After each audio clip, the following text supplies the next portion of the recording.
Welcome back in the Jar Football Show, number 169. My name is Clark Dupree. This is In the Jar Football Podcast, coming to you live every single weekday around 6 p.m. Eastern on YouTube, Kick, Twitch. Make sure you smash that subscribe button. And if you still have reservations about our channel or our show, hit that like button. And if you don't do either, don't let the dough hit your ass on the way out. We got a good program for you guys today. A lot to talk about. The feature discussion of our show today will be how we can fix college football. Specifically, Texas A&M head coach's take, Mike Elko, on how he thinks that you could fix college football. It's a very simple fix, much like the many other solutions that folks have brought to the table about how we can fix what's going on in college football. None of them have been acted upon, and I think that might be the root of the problem. I don't know, though. When you pool a bunch of conference commissioners together, all with their own egos, all with their own idea of how to do things, you're probably not going to get very far. So we'll get to the meat of that. That's going to be the feature discussion, I would imagine, on today's show. I'm also noticing that there are discussions about Kirby Smart and his future with the Georgia Bulldogs, which is something I hadn't even thought about. Something I couldn't even conceive of, really. We'll be here with you for the next 30 minutes. I'd imagine most of our discussion is going to be about college football today. Like I said, feature discussion is going to be about Mike Elko's proposal to fix college football. Tyreek Hill got cut from the Miami Dolphins yesterday. We'll address that. We'll see what we can find out about that. And that's the majority of our show. Joey Aguilar, Tennessee quarterback, getting talked about in the media today. His court case continues to go on. His court case is still pending, and the verdict's taking longer than expected, and people are worried about that. Here's the thing, and we'll start the show here. I watched Tennessee play a couple times this past season. I know they were pretty mid. They lost to Vanderbilt.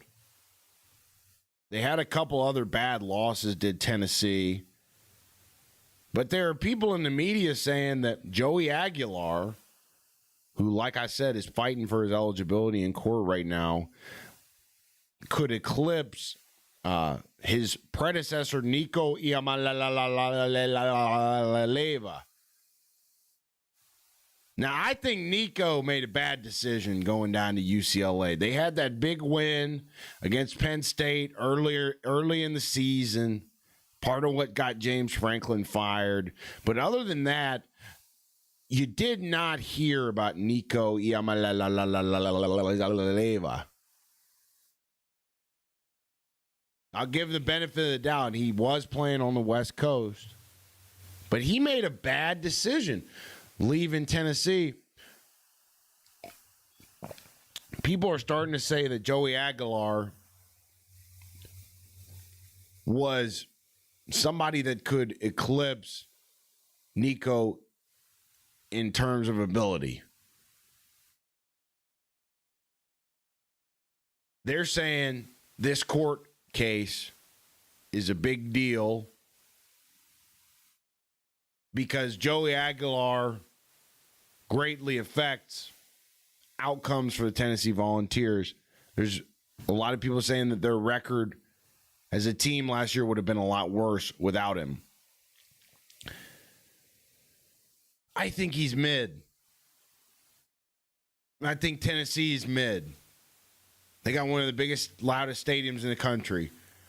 Hadn't seemed to do them much good in the last 20 years. Last time they won a national title was 1998 with T. Martin. And they've really never even been in contention for a national title since. And I feel like any program in college football, like what Indiana taught us, can rise up on a year's notice, get the job done. But it doesn't even really make sense to call Tennessee a traditional power anymore. They haven't even they won their last national title in 1998. I became a conscious human being watching football probably in 2004, 2005. They had some great years with Peyton. I'm sure they sniffed one a couple times after 98.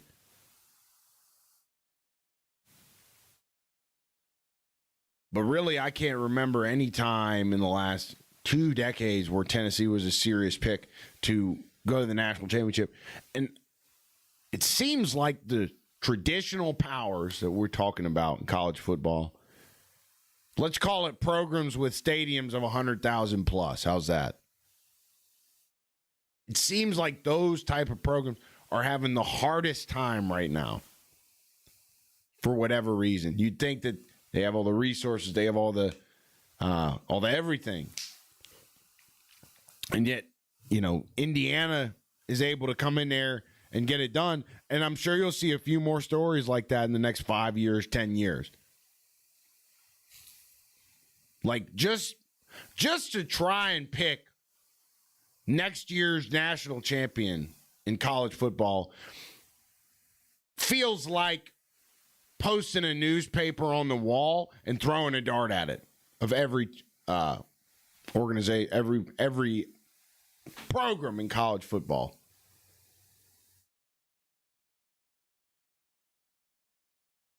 So I don't think it matters. I don't think this Aguilar case matters because Tennessee's still going to lose 4 games next year. They're gonna go to the Outback Bowl or whatever, and we definitely don't have any chance of having a shitty 2014 playoff in the next 2 years. That's the only path I see for Tennessee or programs like Tennessee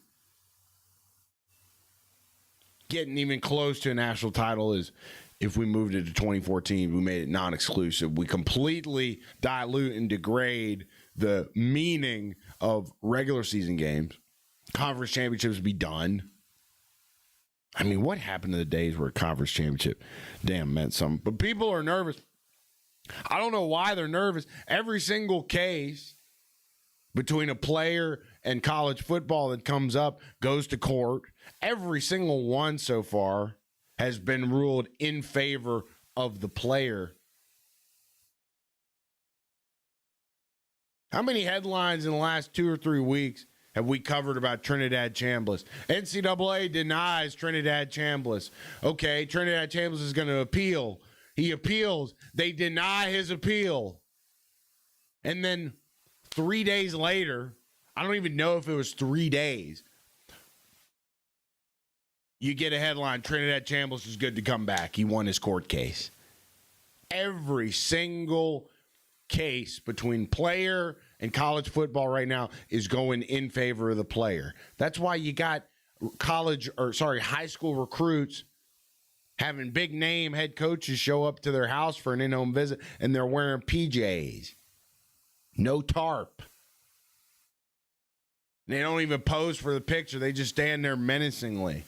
These high school recruits. Why? Because they know they have all the power. Players have all the power. It's become a bad thing. It's become too much power.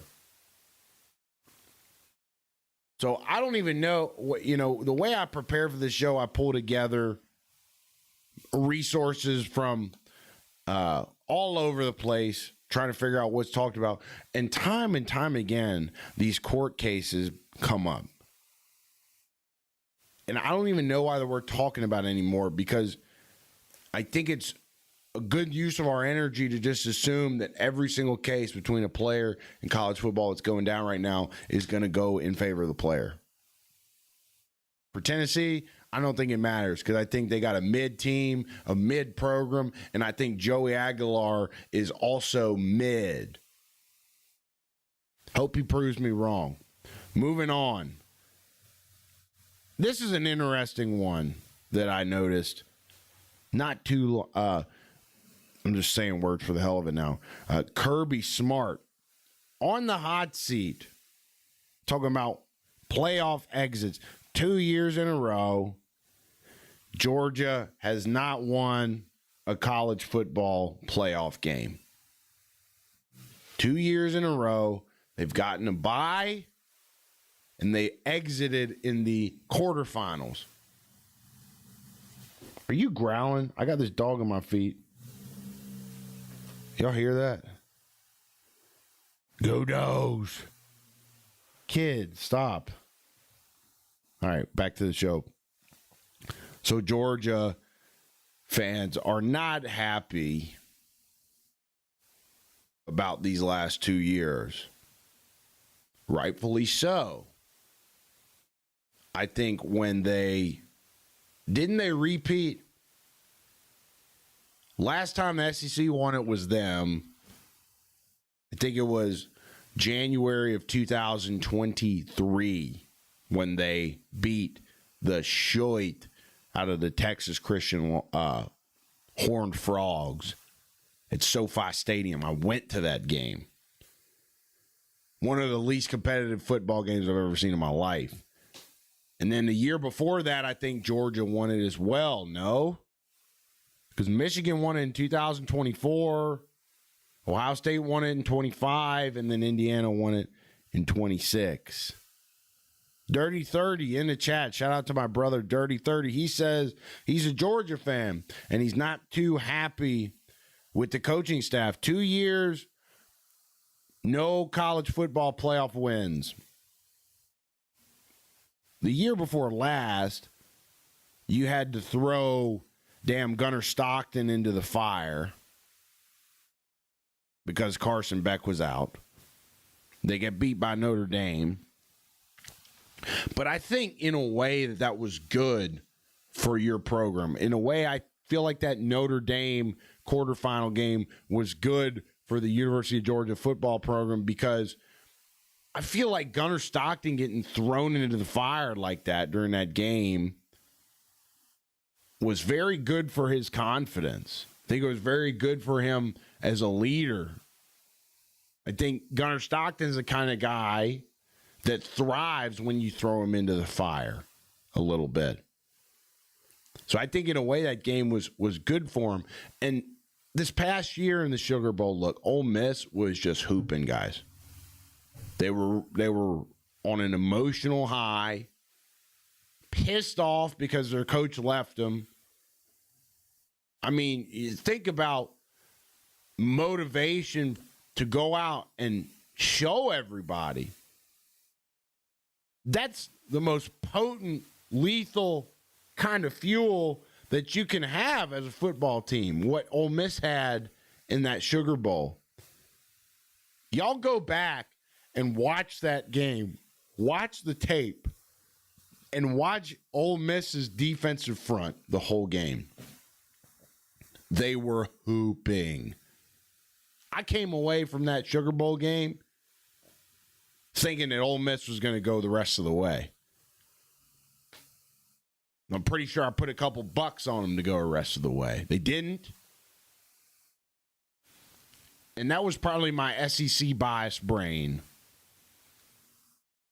thinking that Georgia's the king. Ole Miss just bullied the bully. And I thought Ole Miss was going to run the table. They didn't. Indiana proved to be too well coached. But we're just in a different time. Crazy when I found your channel, you were talking about my Raiders. Now I pop in the chat, you're talking about my dogs. It felt really good to see my quarterback for Indiana whoop up on Carson Beck. Yeah, Georgia fans don't like Carson Beck. He doesn't seem like the most. I mean, I don't want to be a hater on this show. He doesn't. I don't know. His press conferences are interesting sometimes. I'll just say that. But Georgia fans, you got a Georgia fan here in the chat. He's not happy. Dirty 30 is not happy with Kirby Smart. He keeps winning SEC championships, but then getting bounced first game in the playoffs. I don't know if that bye is a good thing for a lot of teams. The other thing I would imagine too, so Kirby Smart's first job in college football was at Valdosta State, and the fellow who hired him to coach DBs for Valdosta State was my college coach, Chris Hatcher. And I remember in our practices at Samford down in Birmingham, when we had an off week, it was very, very physical that Monday, Tuesday, Wednesday of the bye week.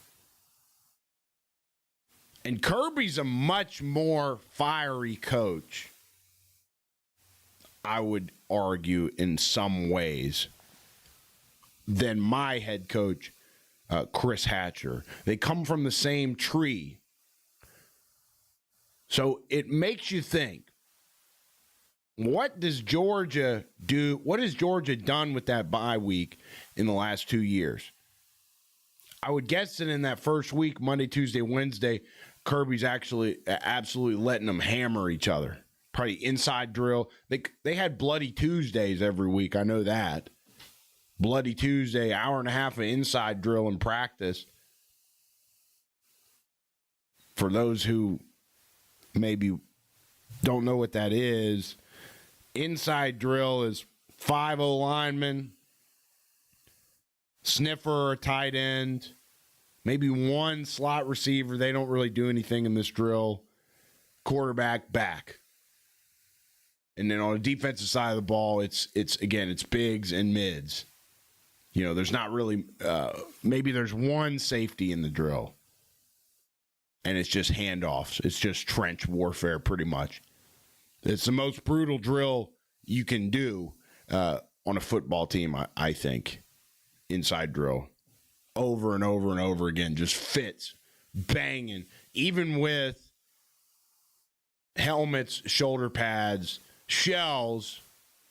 Even in shells, you can have a hard practice if you're heavy inside drill. Heavy inside drill. And, you know, you're going 35s. What is it? 1, 3, 5, 4. Yeah, 34s, 35s. And it's just run fits. And if you're a backer, this is what's so brutal about it. If you're a backer in that drill and you're on play side, you better anticipate that a big-ass 6'6", 320-pound guard ain't going to be coming around, pulling around, trying to clip you in the ear hole. You got to take those big bastards on. Because you know that eye in the sky is watching you. You know that eye in the sky is going to record you and see if you don't throw yourself in that gap. You know, you get a little scared. Don't want the smoke. So I wonder if Georgia hasn't struggled in the playoff off of bye the last 2 years because maybe Kirby let the boys hammer each other too much. I'll never know. We'll never know. I'm just speculating right now. But it's an interesting thing to think about. Georgia fans are frustrated. Dirty 30 in the chat here confirmed that. They want national titles, of course, not just conference titles. Man, I know it doesn't mean much anymore, but I'm still stuck in the line of thinking that conference championships are a big deal, at least in the SEC. Lane Kiffin's getting hype.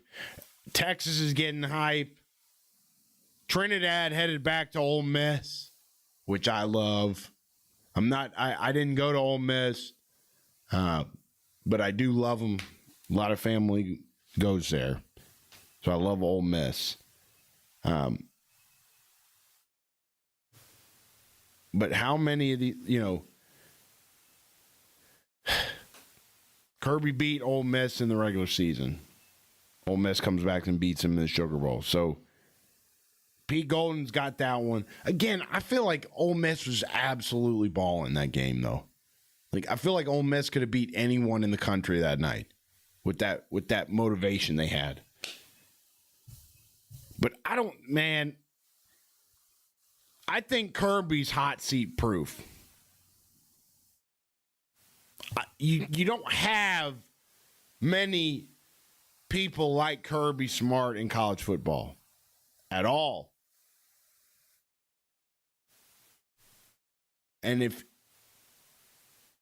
you start talking hot seat, if you start talking about letting him go, he's going to go somewhere else and do just as good. I think Kirby Smart retires as a Georgia Bulldog. In today's college football, you just don't know. You just look what happened to James Franklin. Look what happened to Brian Kelly. I mean, saying Brian Kelly and Kirby Smart in the same sentence almost makes me sick. Probably make Kirby sick too. But a lot can happen. I made a video about Lane Kiffin a couple weeks ago and how I think if LSU somehow loses 4 games next year, that he'll get fired. That's how crazy I feel like college football is.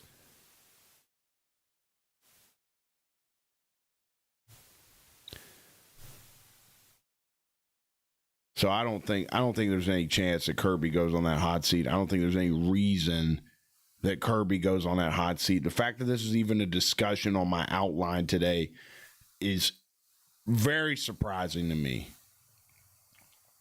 And I feel like when the offseason started, that a lot of Georgia fans were still on board. So to see this discussion come up in other podcasts, other college football discussions, I think we've probably already had too much offseason. Because right after the game, everybody knew how well Ole Miss played, especially Georgia fans. They knew, and they weren't upset about losing that game. They just ran into a buzzsaw that night. Lane Kiffin.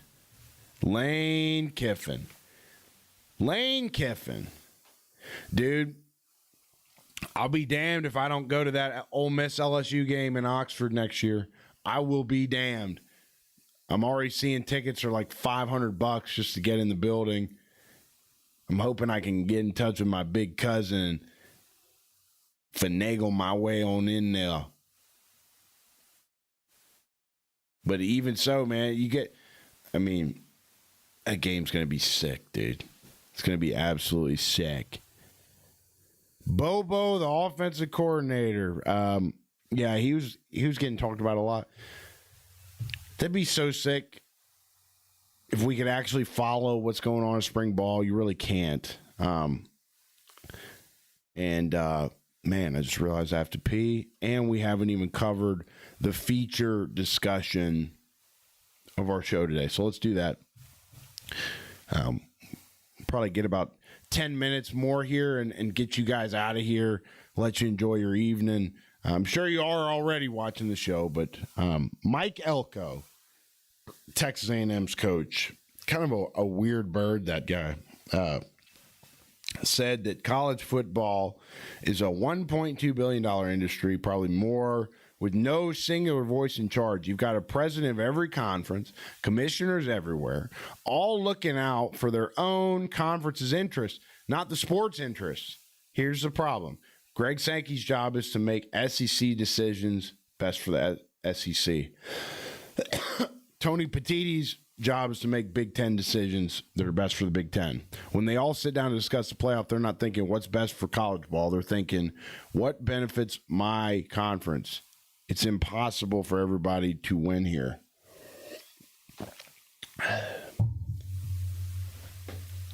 The SEC championship proposal that helps the SEC might hurt another conference. We need this, and this is the crux of what Mike Elko's saying. You need one person with authority to make rules for college football health, not conference health.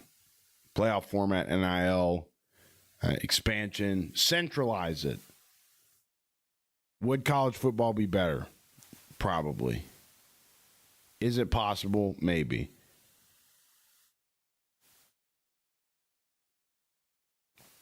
Such a simple fix, I feel like.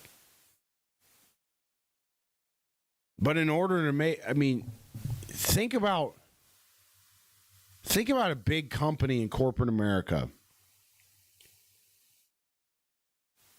How fluid is a big S&P 500 company in making some kind of big change or objectively big change? Not very fluid, right? Because let's say there's tons of ladders to run through. So you probably have to get the sales manager's approval, and then you probably have to get the vice president's approval, and then you probably have to get the senior vice president's approval, and then you'd have to get the CMO's approval, and then you'd have to get the CEO to sign off on it. How many ladders of command did I just go through? 1, 2, 3, 4, 5, 6? And how many conference commissioners do we have in the sport? Probably 30, probably 40, maybe 50. And you have to, and all of these conference commissioners, they are doing important work, but they damn sure know they're doing important work. And so they all have egos. They all have their own idea of how they want things to go, and they want to be right. So you're having to run. It's so dysfunctional. You're having to run a simple idea. They could have, I don't know the ins and outs of being a college football or college athletics executive. Picking someone to just be in charge of college football, to me, sounds like something you could get done tomorrow. But when you have all these ladders of command, when you have all these egos that need to be soothed at the slightest sign of disrespect or whatever, that's why you don't get anything done. Why do you think Congress doesn't get anything done? Egos. Freaking idiots. These grown people swear to God that they're better than everyone else in society when they got an ego that runs everything. I just, for some reason, I have a problem with boomers that wear suits every day and think they're better than you. I just have a problem with that, and I feel like that's the kind of people that are running college football, and ironically, the type of people that don't get anything done. One person to look out for college football's best interest. It's almost maddening how many good ideas get brought to the table on how to fix this whole thing, college football, and we don't see anything change. Because like I said, I feel like you could have that in place tomorrow. You pick somebody, you pick a leader in college football to, maybe it's a commissioner and they have to leave their post as commissioner of the school or whatever in order to be the commissioner of college football. That's what we need. Texas's AD is a guy being mentioned for that. Tyreek Hill. I'm going to let you guys go here in a minute. Tyreek Hill was released by Miami yesterday. New coach, new GM, new era, so it totally makes sense. But let's talk about the reason, maybe, that they let him go. Is he asking for a bunch of money? Is it maybe that he's a high-profile type of personality in the sport, and Miami wants to do away with that? Baby mama drama that comes with him? Or scheme and fit? Answer's probably all of it. You got a new GM. I can't remember the guy's name. And you can, at this point, it's hard because Tyreek Hill is only 32 years old. He's only 3 years older than me. But he's gotten hurt a lot. He's probably pretty beat up. He probably is a big personality that not every coach or GM can deal with. And they probably do want to come in and implement a new offense, a new schematic look on offense. So, can Tyreek Hill still play? Absolutely. He's going to have to find the right fit, the right quarterback. Can he still eat? Absolutely. Do I feel like Tyreek Hill's physical condition is potentially deteriorating? Absolutely. That does not mean that he still cannot play at a high level. But I think there's one thing we can all agree on with NFL, with players, is that you can have a special player like Tyreek Hill, but if the fit is not correct, if they're not calling the right plays, if the quarterback's not dropping the ball in the right places, and it goes the same for quarterback. If the quarterback's dropping the balls in all the right places and the receiver's dropping it, there's got to be a fit. Tyreek Hill made his name in Kansas City with Mahomes throwing him the ball. That was the right fit.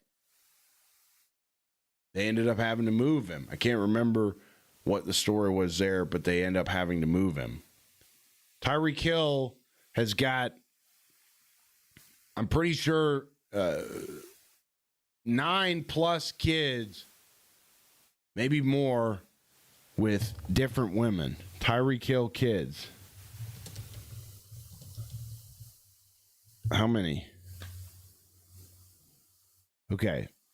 He has he has at least 7 to 10 children with multiple women. Known children include, so he's definitely, oh my goodness. It's not even verified how many children Tyreek Hill has. What a dog. Lord. So he's got to keep paying for stuff. That's why he ain't retired yet, I would guess. Tyreek Hill's got kids to pay for, man. So, injury concerns, high profile attitude is what people are saying. I don't know if I agree with that. Baby mama drama, scheme fit, age, money, cap reasons, new GM, new head coach. They're looking for a clean slate. They also let Bradley Chubb go, the edge guy. So the opportunity for a new team would be to buy the stock low on an elite talent. Got to be able to manage the personality. I don't think he's that tough to deal with. I've never met him. I've never been around him. I can't confirm that factually. But Tyreek Hill's never really rubbed me the wrong way. QB that maximizes him, situation aligned with his strengths, all the things we're just mentioning. Could be a steal for the right ball club. Could be a steal.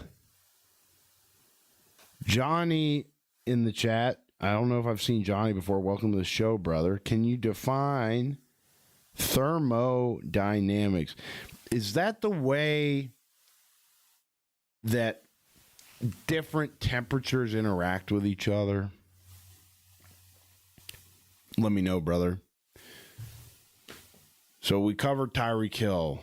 I think we've covered everything today. Quick little 35-minute show.